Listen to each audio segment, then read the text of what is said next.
Hi, I'm Kevin Finch, director of Westbound, the genius of Wes Montgomery, and we're going further westbound in this YouTube channel with excerpts that didn't make the cut for the film itself, but are some great stories, and we have an exceptional one for you today.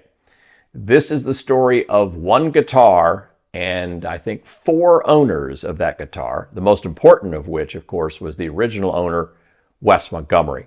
How it went from Wes, ended up in the hands of George Benson, and eventually the same guitar in the hands of Pat Metheny. We were fortunate enough to talk to both Pat Metheny and George Benson in the summer of 2021 as we continued work on this film, and they both have information about this guitar and its storied past. Let's show you this, beginning with Pat Metheny, then George Benson, back to Pat Metheny. I mean, literally, there's stuff in here from when I was in high school, because it's just, everything just kind of keeps getting shuffled along, and it all seems to have wound up here, but we're working on it. But yeah, I just never really had eyes to get, like, you know, a car or something like that. The one thing I was like, man, if I could ever, you know, get one of Wes's guitars, that would be something. And I would just look at it. And this is the one, you know, and George Benson had it before me. And it's really special to have it. It's a real, you know, something I cherish and will always honor. Now, when I met George, because he didn't know that I was the one that got it, he said something really funny to me, which I don't, Christian McBride was with me, so I have a witness. He said, you know, that guitar used to have a bullet hole in it. What? And we were like, really? He said, yeah, Wes got it from Billy Bird, and there's a Gibson guitar called the Birdland, and Billy Bird and Hank Garland made the Birdland. And yeah, when he got it, it had this bullet hole in it. And then George went off to talk about with somebody else, and we've never followed up. We haven't had the chance. I'm assuming you're going to talk to George in this, right? Because when you talk to George, ask him about it. Ask him about the bullet hole. I sure will. Because Christian and I are both like, did we both hear that he said there was a bullet hole? Yeah. We can wrap it after that. Okay. One day I was in Harrisburg. I drove my father from Pittsburgh, Pennsylvania, because I wanted him to hear Wes Montgomery. He always said to me, nah, there's only one guitar player. His name is Charlie Christian.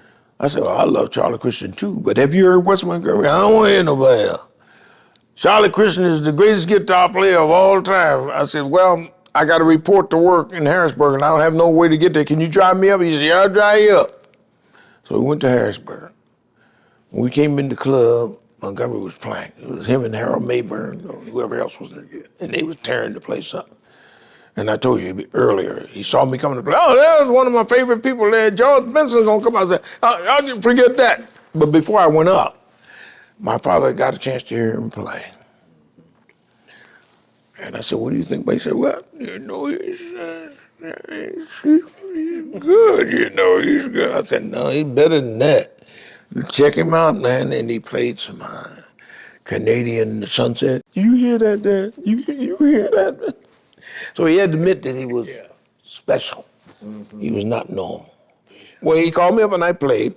The guitar that I played, that he was playing that evening, which I didn't play with him, but he gave me his guitar, and I played that guitar. So I played it with Harold Mayburn, who gave me all kind of encouragement, and so did Montgomery. He gave me encouragement too. It was brand new then. Years later, after Montgomery passed away, he had loaned it to a friend of mine. His name was Jerry Bird. When I saw the guitar, I recognized it right away.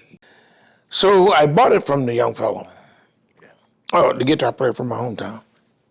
His name was Jerry Bird. Great guitar player himself, as a matter of fact. And he loved Wes. If you want to hear a Wes Montgomery story, too bad he isn't alive to tell you about it, because he was a gigantic fan. And so I made a deal. I gave him a brand new guitar, and thousands of dollars to get that guitar. Because to me, it meant more than just, you know. And by then I was making some really good dollars. And it had bullet holes in it. I said, man, what the heck is Doing. the bullet hole right in? I said, if this had hit him while he was playing, you would have killed him, man. And that guitar player get a hole in the side of the guitar, like somebody shot from the side. It was shooting at him from two sides. I said, man, give me this guitar, man. I gotta have it. He said, so because it was in such bad shape, he sold it to me. I found the guy who originally made the guitar for Gibson, and he fixed it up, made it look brand new. Biggest mistake of my life. With the bullet holes in it, I could have got 5 times as much money.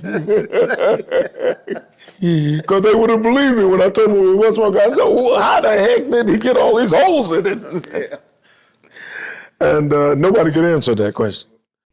But according to George, this was the guitar that he used on a bunch of those A&M records. Okay. This was like, I guess, his favored recording guitar. And, you know, and of course it's shown there. When you got it, how did you feel? I mean, really?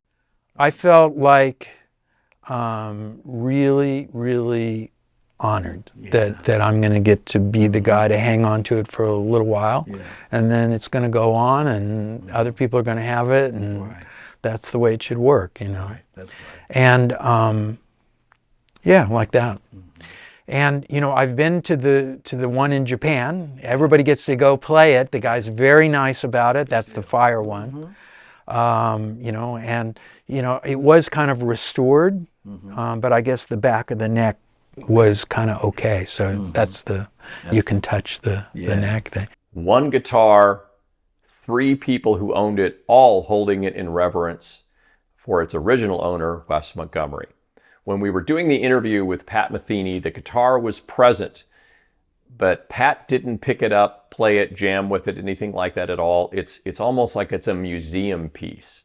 And we had to go to his place to do this interview because he doesn't travel with that guitar either. He doesn't take it with him on the road to New York or other places. And so that's what we did.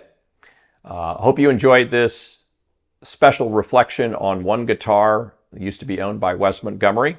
If you like what you're hearing and seeing on Further Westbound, please remember to subscribe, the little subscribe button, and we'll continue to bring you some interesting stories that we found along our 4 years of production of this film. Thanks for watching. I'm Kevin Finch in Jim Hall's fantastic editing suite, and see you next time.